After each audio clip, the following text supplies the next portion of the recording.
Hello students, मेरा नाम निधि मित्तल है। एनके मित्तल लॉ क्लास में आपका स्वागत है। आज हम एक और मोस्ट इम्पॉर्टेंट टॉपिक के बारे में बात करेंगे जिसका नाम है divorce by mutual consent section 13B के बारे में। जब आप हिंदू मैरिज एक्ट की बात कर रहे हैं तो हिंदू मैरिज एक्ट के अंतर्गत आपसे क्वेश्चन पूछा जा सकता है इसमें कि हिंदू लॉ के अंतर्गत हिंदू मैरिज एक्ट में वो कौन सा सेक्शन है जो ये बताता है कि पति पत्नी हस्बैंड वाइफ जो है वो आपसी सहमति से भी तलाक ले सकते हैं। तो उसका आंसर होगा सेक्शन 13B। और ये जो सेक्शन है कब आया था? ये अमेंडमेंट 1976 के तहत यहाँ पर आया है। जब सेक्शन 13B के अंतर्गत husband wife divorce by mutual consent की पिटीशन कोर्ट में प्रेजेंट कर रही हैं तो उनको अपनी पिटीशन में बहुत सारी बातों को इंक्लूड करना ज़रूरी है। वहाँ पर उन्हें बताना ज़रूरी है कोर्ट को कि वो एक साथ नहीं रह रहे हैं, जॉइंट लिविंग सेपरेटली। उन्हें बताना ज़रूरी है कि वो एक साथ नहीं रह रहे हैं। यहाँ पर लिविंग सेपरेटली का क्या मतलब है? इसका बहुत सिंपल मीनिंग है लिविंग सेपरेटली का कि वो हस्बैंड वाइफ के तौर पर एक साथ नहीं रह रहे हैं। उनके द्वारा यह जो पिटीशन है कोर्ट में एक साथ ही दायर की जाएगी। उनको ये बताना पड़ेगा कोर्ट में कि एक साल या उससे ज़्यादा का समय हो चुका है, वो लोग अलग रह रहे हैं और अब वो आपस में एज एन हस्बैंड वाइफ के तौर पर आगे और नहीं रहना चाहते हैं और उनको एक या एक साल से ज़्यादा का टाइम पीरियड हो चुका है जिसमें वो हस्बैंड वाइफ के तौर पर नहीं रह रहे हैं, लिविंग सेपरेटली रह रहे हैं। और वो दोनों एग्रीड करते हैं, दोनों तैयार हैं कि वो सेक्शन 13B के तहत आकर आपसी सहमति से ही तलाक लेना चाहते हैं। यहाँ पर जो एक वर्ड प्रयोग किया जा रहा है आपसी सहमति, इसका क्या मीनिंग है? तो इसका मीनिंग ये होगा कि दोनों जो पार्टीज़ हैं हस्बैंड वाइफ वो यहाँ पर कहेंगी कि उन्हें किसी तरह का कोई ज़बरदस्ती नहीं है, कोई दबाव नहीं है उनके ऊपर, फ्रॉड, कोअर्सन, अनडू इन्फ्लुएंस किसी प्रकार से वो प्रभावित नहीं है। वो वॉलंटरी एक फ्री कंसेंट अपनी यहाँ पर पिटीशन में दे रही हैं। तब उनको यहाँ पर ये बातें प्रस्तुत करनी पड़ेंगी अपनी पिटीशन में डाइवोर्स बाय म्यूचुअल कंसेंट के अंतर्गत। जिस कोर्ट में आप डाइवोर्स बाय म्यूचुअल कंसेंट के लिए पिटीशन दाखिल कर रही हैं वो court generally speaking family court मानी जाती है। कौन सी फैमिली कोर्ट के पास जुरिडिक्शन होगा इस संबंध में? तो यहाँ पर जिस जगह पर उनकी शादी हुई होती है हस्बैंड वाइफ की, उस फैमिली कोर्ट के पास जुरिडिक्शन होता है।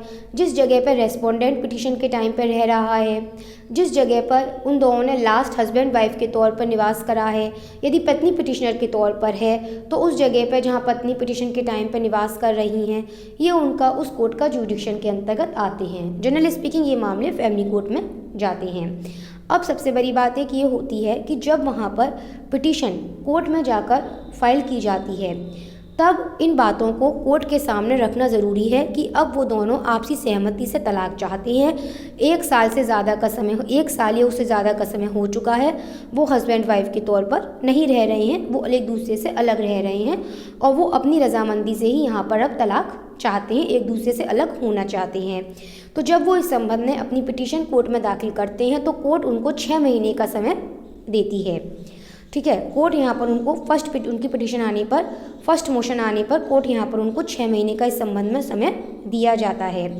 अपनी जब ये पिटीशन बना रहे हैं अपनी, तो इस पिटीशन के अंतर्गत ये बहुत सारी बातों को क्लियर कर देते हैं कि अब इनके द्वारा आगे कोई और एलुमनी वगैरह मांगी जाएगी या नहीं मांगी जाएगी, या इन्होंने कोई एलुमनी वगैरह यहाँ पर ही सेटलमेंट के तौर पर स्वीकार कर ली है इन पार्टीज़ ने यहाँ पर इस संबंध में। अगर कोई बच्चा इनका उस मैरिज के दौरान हो चुका है तो उस बच्चे की कस्टडी का क्या होगा, ये सब बातें भी उस पिटीशन में इनके द्वारा क्लियरिफाई कर ली जाएगी। अगर कोई इस तरह का कोई और मैटर उनका कहीं और मतलब कोई केस वगैरह चल रहा है अगर उनका कोई और भी, तो वो सब मैटर्स वगैरह को ये विड्रॉ कर लेने की प्रोसेस अपनी शुरू कर देंगे। तो पिटीशन में बहुत सारी बातें ये सेटल कर लेते हैं कि इनके द्वारा कितनी एलुमनी ली जा रही है मामले को आपसी रूप से तलाक लेने के टाइम पर, बच्चे कस्टडी वगैरह का क्या हिसाब बनेगा। तो बहुत सारी बातें यहाँ पर ये तय करके चलती हैं इसमें। जब कोर्ट में पिटीशन दाखिल करते हैं तो कोर्ट की तरफ से इनको 6 महीने का टाइम पीरियड दिया जाता है। उसके बाद में 6 महीने के बाद में सेकंड मोशन स्टार्ट होता है। इसका मतलब ये कि पिटीशन दाखिल करने से 18 महीने का टाइम पीरियड, ठीक है, जब आपने पिटीशन दाखिल करी तब से 6 महीने का समय दिया गया आपको। फिर उसके बाद में 6 महीने के बाद में सेकंड मोशन स्टार्ट होगा, जो सेकंड मोशन पिटीशन से लेकर 18 महीने का माना जाएगा। और इस सेकंड मोशन के दौरान अगर कोई एक पार्टी चाहती है तो वो उसे लगता है कि नहीं, हमें अभी तलाक नहीं लेना, हम अभी आगे और इस बारे में सोच सकते हैं, तो अगर कोई पार्टी ऐसा चाहती है तो उन दोनों में से कोई एक पार्टी अपनी पिटीशन को, अपनी एप्लीकेशन को विड्रॉ कर सकती है।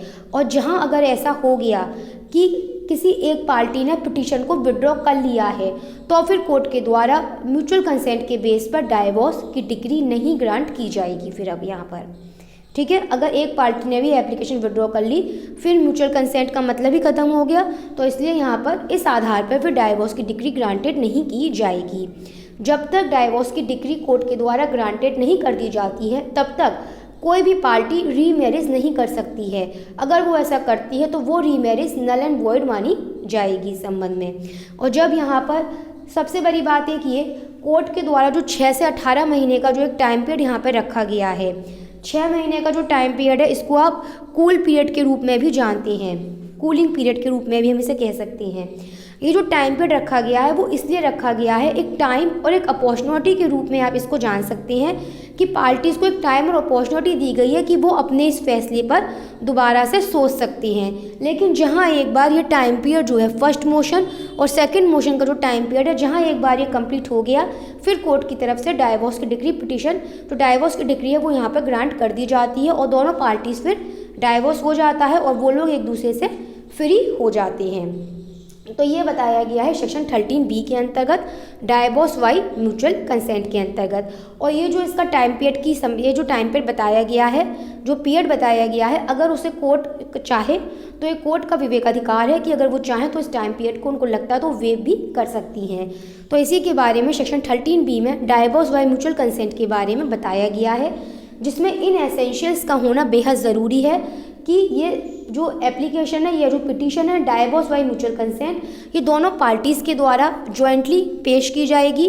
यहाँ पर पार्टीज़ ये बताएंगी कि उन्हें 1 साल या उससे ज़्यादा का समय हो चुका है, वो पति पत्नी के रूप में नहीं रह रहे हैं, आपसी मनमुटाव वगैरह उनमें कुछ हो चुका है, अब उनमें आपस में बन नहीं रही है, वो आप तय कर चुके हैं कि उन्हें एक दूसरे से अलग होना है। यहाँ पर ये जो उनकी सहमति है वो फ्री कंसेंट होनी बहुत ज़रूरी है, किसी भी जोर या दबाव में उनकी कंसेंट रिसीव नहीं होनी चाहिए। तो इसी के बारे में डाइवोर्स बाय म्यूचुअल कंसेंट में बताया।